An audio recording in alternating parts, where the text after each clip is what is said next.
মার্কিন president Donald Trump ইরানের সাথে যুদ্ধবিরতির চুক্তিতে সমঝোতাকে এক বিশাল জয় হিসেবে উল্লেখ করেছেন। তিনি বিশ্ববাসীকে হরমুজ প্রণালী দিয়ে তেল সরবরাহ সচলের আহ্বান জানালেও বাস্তব চিত্র এখনও ভিন্ন। হরমুজ প্রণালী দিয়ে বাণিজ্যিক জাহাজ চলাচল প্রায় শূন্যের কোঠায়। হরমুজের দুই প্রান্তে এখনও আটকা পড়ে আছে 550-র বেশি পণ্যবাহী জাহাজ ও তেল ট্যাঙ্কার।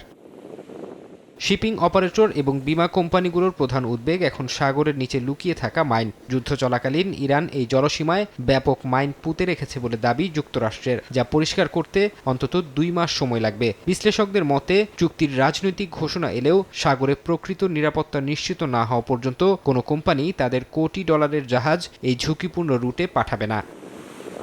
এদিকে মুক্ত নেভিগেশন বা অবাধ যাতায়াতের আন্তর্জাতিক নিয়ম ভেঙে হরমুজ প্রণালী পারাপারে নতুন ট্রানজিট ফি বা সমন্বয় ফি দাবি করছে তেহরান। এ লক্ষ্যে তারা একটি বিশেষ কর্তৃপক্ষ গঠন করেছে। যুক্তরাষ্ট্র ও উপসাগরীয় দেশগুলো এই ফির তীব্র বিরোধিতা করলেও আপাতত প্রণালী সচল রাখার স্বার্থে মার্কিন প্রশাসন হয়তো বিষয়টিকে কিছুটা এড়িয়ে যেতে পারে। তবে দীর্ঘমেয়াদে এই ফি আদায় নিয়ে নতুন করে দ্বন্দ্ব শুরু হওয়ার আশঙ্কা থেকেই যাচ্ছে।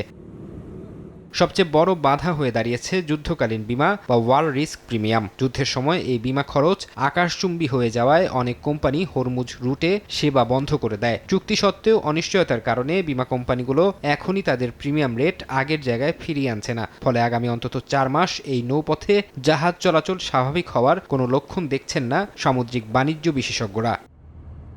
ফারহাদ চৌধুরী, সময় সংবাদ।